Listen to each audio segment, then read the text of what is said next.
First ever factory outlet Mukunda jewelleries, KPHP Somajiguda, Kothapet, Khammam.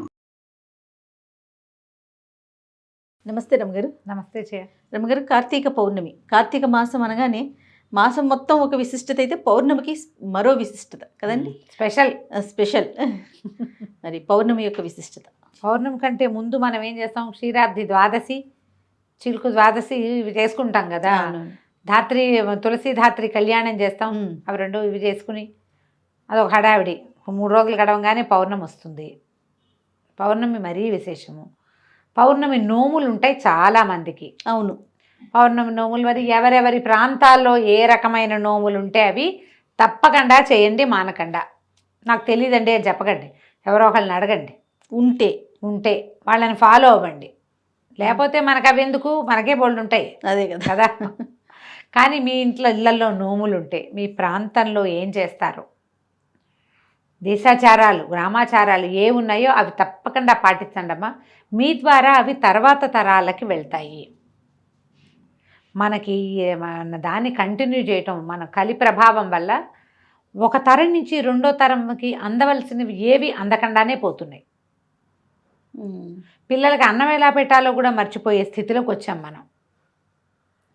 మీరు కాన్ఫిడెంట్గా లేకపోతే, మనం కాన్ఫిడెంట్గా లేకపోతే మన పిల్లలకి ఏం చెప్పలేము, సమాధానం చెప్పలేము.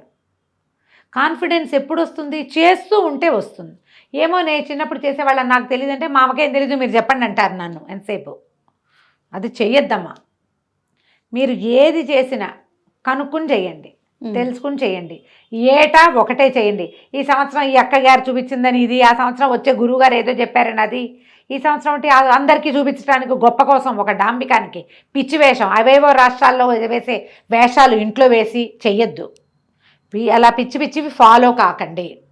వాళ్ళు ఒట్టి వీడియోలు మీకు సరదాగా చూపిస్తున్నారు అంతే తప్పిస్తే అట్లా అవ్వద్దు, అది తప్పు. ఇప్పుడు నేను చెప్పినా కూడా నేను మీ ప్రాంతం అని చెప్తా ప్రత్యేకంగా. నేను ఇంకొకళ్ళని ఫాలో కాను చచ్చిన. మనం కూడా మన ఇంటిది ఫాలో అయితే ముందుకెళ్తుందమ్మా. దీన్ని ఇప్పుడు మన దాన్ని ముందుకు తీసుకెళ్ళాలి. ఎవరో దాన్ని, వాళ్ళు ఎక్కడి నుంచో అంటించుకున్న దాన్ని, వాళ్ళు ఎక్కడో తెలుసుకున్న దాన్ని ఒక వేషానికి చూపిస్తే, వేషాలు ఫాలో అయితే ఎలాగమ్మా? నిజాలు కదా ఫాలో అవ్వాల్సింది. ఖచ్చితంగా తప్పు కదా అది. ఆ పనులు చేయకండి, గొప్ప కోసం చెయ్యొద్దు. పూజ ఎప్పుడు కూడా భక్తి, తత్పరత, దాని మీద మనకి నమ్మకం ఉండాలమ్మా. ఏదైనా ఒక పని చేస్తున్నాము నమ్మకంతో చేయండి. ఫ్యాన్సీగా వేషం కోసం నలుగురికి చూపించడానికి చేసేది ఏది కూడా ఫలించదు. ఎప్పుడైనా బెడిసి కొట్టేస్తాయి అవి. బెడిసి కొట్టే పనులు చెయ్యొద్దు. వాళ్ళు చూపించారని అందం, అలంకరణ కంటే భక్తి, శ్రద్ధ, తత్పరత చాలా ఇంపార్టెంట్. ఇది బ్యూటిఫికేషన్ కోసం కాదు. ఈ భక్తి మిమ్మల్ని భగవంతుని వైపుకి నడిపించడానికి, ఈ పర్వదినాలన్నీ మీరు అలంకారం చేసుకుని జనాలకు చూపించడానికి, కొత్త చీరలు కట్టుకోవటానికి కాదమ్మా. అది ఆలోచించండి అట్లా. ఈ ప్రదర్శన మనం పెళ్ళిళ్ళు, పేరెంటాలప్పుడు చేస్తూనే ఉన్నాం కదా. మనకి అవి ఉన్నాయి, దానికి ఇంకా ఉన్నాయి, బోల్డ్ ఉన్నాయి. పిల్లల పుట్టినరోజులు వస్తాయి, మీ పుట్టినరోజులు వస్తుంది, పెళ్లి రోజులు వస్తాయి కదా. పర్వదినాలలో పిచ్చి వేషాలు వేయకండి. బ్రీఫ్గా అదే మాట. మన ఇంట్లో, మన ప్రాంతంలో, మన చుట్టుపక్కల, లేదా మనకు ఒక ఆధ్యాత్మిక గురువో లేకపోతే దైవ సంబంధమైన ఆధ్యాత్మిక గురువులు అందరికీ ఉండకపోవచ్చు. పురోహితులు ప్రతి వాళ్ళకి ఉంటారుగా. ఏటా ఓ గురువు గారినే, ఒక అయ్యగారినే పిలుచుకుంటాం కదా. అంతే లేదు, అది కూడా లేదు. మన ఇంటి దగ్గర ఒక దేవాలయం ఉంది, మనం వారానికో 2 వారాలకో అక్కడికే వెళ్ళి అయ్యగారికి నమస్కారం పెట్టొస్తామా? ఆ అయ్యగారిని పెట్టుకోండి, ఆయన చెప్పిన ప్రకారం చేసుకోండి. వచ్చే ఏడాది మళ్ళీ మర్చిపోతాం అనుకుంటే ఇప్పుడు మనకు అవకాశం ఉంది, ఫోన్ తోటో పుస్తకంలోనో రికార్డ్ చేసి పెట్టుకోండి. వచ్చే ఏడాది మళ్ళీ ఏం చేయాలి అని అడగద్దు. మీరు కొత్తవి మొదలు పెడితే కుశంకలు ఎక్కువగా ఉంటాయి. మీరు ఏటా 365 ఒత్తులు వెలిగిస్తున్నారనుకోండి, నేను అక్కర్లేదమ్మా ఇంటికి ఒక దీపం అని చెప్తా. ఎక్కర్లా, మీరు చేసేది మీరు చేసుకోండి. కొత్తగా చేసేవాళ్ళు ఒకటే పెట్టుకుంటారు. పిల్లలతోటి కూడా వెలిగిపిస్తానండి నేను, లక్షణంగా వెలిగించుకోండి, మాకే అభ్యంతరము లేదు. మానేస్తే మీకు డౌట్ వస్తుంది, అమ్మో మానేసాం పిల్లాడు అందుకే పడ్డాడు, ఇలాంటి డౌట్లు వస్తాయి. డౌట్లలోకి వెళ్ళొద్దమ్మా. మనం ఏది చేసినా భగవంతుని వైపు మనం సజావైన ప్రయాణం, రుజుమార్గంలో వెళ్ళాలి, సరైన మార్గంలో వెళ్ళాలి. రుజుమార్గం అంటే చూడండి, పెద్ద దీపం ఉంది, దానికి పెద్ద అడ్డం కట్టేసాం, రేకు ఏం కనపట్ల, దానికి ఒక్క హోల్ పెట్టాం. అంత దీపకాంతి ఆ హోల్లో నుంచి వస్తుంది బయటికి. మీరు ఆ సన్నటి మార్గాన్ని పట్టుకున్న దేవుడి వైపు వెళ్తారు. అది సజావైన మార్గం కావాలి అంతే. ఈ సంవత్సరం ఈ వేషం, వచ్చే సంవత్సరం ఇంకో వేషం, వాళ్ళెవరినో ఇవాళ ఫాలో అయ్యి చెయ్యొద్దు. అది పద్ధతి కాదు. సాధారణంగా ఏం చేస్తారు? పగలు ఉపవాసం, రాత్రి భోజనం సాధారణ నియమం. మీరు నక్తాలు ఉంటే కార్తీక నక్తాలు ఉంటారు కదా, పగలు ఉపవాసం రాత్రి భోజనం, ఇది కూడా నక్తాల్లో కలిసిపోతుంది, పర్వాలేదు. ఈ పగలు ఏం తినచ్చు ఏం తినకూడదు, ఒకవేళ ఆకలికి ఉండలేని వాళ్ళు, ఇందులో మళ్ళీ గర్భవతులు కానీ చంటి పిల్లల తల్లు కానీ వయోవృద్ధులకు కానీ ఉపవాస నియమం లేదు. మీరు ఈజీగా దేవుడి దగ్గర నివేదన చేసుకుని అవి తినండి, అది కూడా ఉపవాసం కిందకే వస్తుంది, తప్పులేదు. పొద్దున ఏదో నివేదన చేస్తాం, పాలు గిళ్ళు పెడతాం, అన్నం వంట చేసుకుని వంటంతా పెట్టేయండి, శుభ్రంగా తినండి ప్రసాదాన్ని, ఉపవాసమే. ఉపవాసం లేను అని చెప్పక్కర్, మేము ఉపవాసం లేవండి అన్నం తిన్నాం అనక్కర్లా, ప్రసాదమే తిన్నాం మేము, చూపించాం కదా. కూర పప్పు, పిల్లలకి ఏదో వండుతాం చిన్నదంత అన్నం, అది కూడా నివేదన చేయండి. పిల్లాడు కూడా ఉపవాసం ఉన్నట్టే చంటాడు కూడా చక్కగా. ఈ పని చేయండి. ఈ పెద్దవాళ్ళందరూ దీనికి సూర్యోదయానికి ముందే స్నానం చేయాలి, పగలు నిద్రపోవద్దు. కానీ ఇందులో మళ్ళీ గర్భిణులు, పెద్దవాళ్ళు, చంటి పిల్లల తల్లులకి అమెండ్మెంట్, వాళ్ళకి లేదు ఆ నియమం. మీరు ఉపవాసం చేయదలుచుకున్న వాళ్ళు పగలు పడుకోకండి. పొద్దున ఎప్పుడో లేస్తాం, ఆ మాత్రం అలసట వస్తుంది లాంటివి పర్వదినాల్లో చెప్పుకోకండి. నెలంతా మీరు పగలు పడుకోకుండా ఉండలేకపోవచ్చమ్మా, దానికి నేనేం చెప్పను. కనీసం ప్రత్యేక పర్వదినాల్లో పగలు పడుకోకండి. ఆ మాత్రం నిద్ర వస్తుంది కదా, కాసేపు పడుకోండి, చేరబడండి. నో, రాత్రికి పడుకుందరు కానీ పెందరాళి. పర్వదినంలో చేయొద్దు. మనకి ఫలితం పూర్తిగా కావాలంటే ఇది పద్ధతి. మన అమెండ్మెంట్లు మనం చెప్పుకుంటాం, శాస్త్రానికి చెప్పలేము అవన్నీ. కరెక్ట్ అండి. సాయంకాలం చీకటి పడంగానే పెందరాళ్ళే వాకిళ్ళు ఊడ్చుకోండి, ఇల్లు ఊడ్చేసుకోండి చకచక. ఏదైనా పని మా ఇంటి అమ్మాయితో చేయించుకోండి, ఏదో మీరే అయితే చేసుకోండి. సావాకిట్లో సంజకి ఒక ముగ్గు వేయండి, సంజ ముగ్గేసుకోండి. తర్వాత తులసి దగ్గర శుభ్రం చేసి ఉదయం ముగ్గేసి పెట్టుకోండి.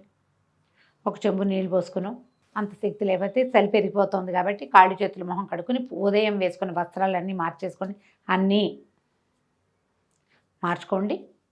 తర్వాత దీపారాధన చేసుకోండి. దేవుడి దగ్గర ముందు తొలి ఒక దీపారాధన చేసి తులసమ్మ దగ్గర ఒక దీపం పెట్టాక అప్పుడు మీరు 365 ఒత్తుల్ని వెలిగించుకోండి. ఈ 365 ఒత్తులను కూడా ఉదయం స్నానం తర్వాత మీరు ఏదైనా ఆవు నేతిలో తడిపి ఉంచితే ఒత్తులు బాగా సులువుగా వెలుగుతాయి, పూర్తిగా ఆహుతవుతాయి. ఒత్తి పైన ఇట్లా మండి కింద భాగం ఉండటం కంటే మొత్తం ఆహుతయితే శ్రేష్టము. దీపారాధన మొత్తం ఆహుతయితే మంచిది. అవకాశం ఉండి ఒకవేళ అవ్వలేదనుకోండి, ఒక చిటికెడు కర్పూరం వెలిగిస్తే మీకు సులువుగా వెలుగుతుంది. 365 ఒత్తులు వెలిగించండి. సంవత్సరంలో స్త్రీలకి పూర్తిగా అవకాశం ఉండదు. 365 రోజులు దీపారాధన అవకాశం ఆడవాళ్ళకి అవకాశం ఉండదు. మగవారు వేరే వేరే ప్రాంతాలకు వెళుతూ ఉంటారు, ప్రయాణాల్లో ఉంటారు, ఉద్యోగ వ్యాపార నిమిత్తంగా కుదరకపోవచ్చు, లేదా ఆసక్తో అనాసక్తో ఏదైనా కుదరని పరిస్థితిలో ఏదైనా కావచ్చు, వారికి అవకాశం లేదు. వాళ్ళకి కూడా ఈ ఒత్తులు వెలిగిస్తే సరిపోతుంది. భార్యకు ఒకటి భర్తకు ఒకటి పెట్టవలసిన అవసరం సాధారణంగా లేదు. మీకు అలాంటి ఆస్తి ఉంటే పెట్టుకోండి. సంటి వెంటి పిల్లలు ఉంటే వాళ్ళకు కూడా అని పెట్టకండి అమ్మ. ఇంటికి ఒక దీపం చాలు. మీకు అలవాటు ఉండి మేము ఇదే చేస్తామంటే మీ ఇష్టం, మిమ్మల్ని వద్దని చెప్పట్లేదు. కొత్తగా చేసేవాళ్ళైతే అవి పెట్టుకోకండి. ఒక ఇంటికి ఒక దీపారాధన సరిపోతుంది. ఈ 365 ఒత్తులు వెలిగించండి. ఏమైనా పళ్ళు పాలు నివేదన చేయండి. వంట చేసేసుకోగలిగి ఉండి 2 వాళ్ళు సహాయం చేస్తే ఏదైనా అన్న నివేదన కూడా చేయండి. నేనైతే సాయంకాలం 4 గంటలకల్లా వంట మొదలు పెట్టేసి 6:30కి వంట ముగించేసుకుంటాను జయ. వంట ముగించుకుని దీపం పెట్టుకుంటా ఒకేసారి. అప్పుడు నాకు నివేదనకి అవకాశం ఉంటుంది. అన్నం నివేదించి భోజనం చేయాలని భావిస్తాను. నా మటుకు అదే మీకు అవకాశం ఉంటే అలా చేయండి, లేదా పళ్ళు పాలు నివేదన చేయండి, వంట చేసుకోండి. ఇదే చేయాలన్న నియమం లేదమ్మా. మీ అవకాశాన్ని బట్టి చక్కగా చేసుకోవచ్చు. మగవాళ్ళు ఉండి వాళ్ళు కూడా దీపం వెలిగించడానికి ఉత్సుకత చూపిస్తే మహాద్భుతమైన సంగతి, వాళ్ళతోటి వెలిగింపించండి. ఆ ఒత్తులు మీరు వెలిగించకపోయినా తప్పులేదు, వాళ్ళు వెలిగిస్తే మీరంతా ఏర్పాటు చేసి పెట్టారు కదా, సరిపోతుంది. ఏర్పాటు మీరు చేసి దీపం వాళ్ళు వెలిగించడం మహత్తరంగా ఉంటుంది. చాలామంది అడుగుతారు, మగవాళ్ళే దీపం పెట్టాలా, మగవాళ్ళే పూజ చేయాలా, ఆడవాళ్ళు చేయకూడదా, ఆడవాళ్ళు మగవాళ్ళు చేయాలి, చేస్తేనే ఫలితం లభిస్తుంది కదా. మన అవకాశం అమ్మా. ఈ కాలం ఏం కాలం. నేను ఈజీ మెథడ్ ఎప్పుడు చెప్పే ఈజీ మెథడే చెప్తా. దీపారాధన సిద్ధం చేసి పెట్టండి. ఆ మొగాయన వెళ్ళే ముందు స్నానం చేసిన తర్వాత ఒట్టిగా దీపం అంటించు, నేను వెలిగించి నేను రెడీ చేసి పెట్టానని వెలిగింపించండి. మీకు వాళ్ళు చేస్తేనే బాగుంటుందన్న నమ్మకం ఉంటే చెయ్యనివ్వటమే చాలా పెద్ద విశేషం అనుకుంటా జయ నేనైతే. కొంతమంది చేయనివ్వరు కూడా, ఆ దీపాలు కూడా పెట్టనివ్వరు. అవన్నీ ఎందుకంటారు? అది కాకుండా నేను ఏదో చేయనిస్తున్నాడు కదా, ఒక ఏర్పాటు చేయండి దీపం, దాంట్లో వెలిగించడానికి చక్కగా దీపం పెట్టేస్తే వెలిగిస్తారు. ఈ 365 ఒత్తులు కూడా ఒకవేళ వాళ్ళు వచ్చి ఒప్పుకుంటే వెలిగించు, నువ్వు కూడా మంచిది పెద్దవాళ్ళు చెప్తున్నారంటే మంచిదే, వాళ్ళు కూడా వెలిగిస్తే వెలిగించుకోండి. ఇంట్లో ఉన్న పిల్లలకి అందరికీ ఆ వెలుగుతున్న జ్యోతికి నమస్కారం చేయించండి, దండం పెట్టుకోండి. తులసి చెట్టు దగ్గర అక్కడ వెలిగిస్తే తులసికి వేడి సెగ పెద్ద మంట వస్తుంది, జ్వాల అంత జ్వాల వచ్చేటప్పుడు తులసి అది పాడవుతుందమ్మా, కొంచెం శ్రద్ధ వహించండి.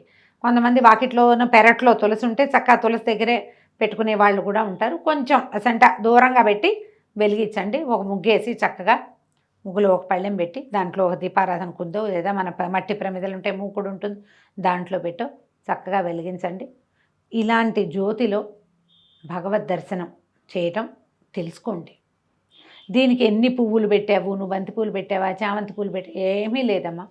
శ్రద్ధ ఆస్థ ఆ రెండూ కావాలి. వాటితోటి చక్కగా కార్తీక పౌర్ణమి వ్రతాన్ని పూర్తి చేసుకోండి. ఒకవేళ పౌర్ణమి నోములు ఉంటే నోములు చేసుకోండి. కుదిరితే పగటి వేళలోనే దేవాలయ దర్శనం చేయడానికి అవకాశం ఉంటే తీసుకోండి.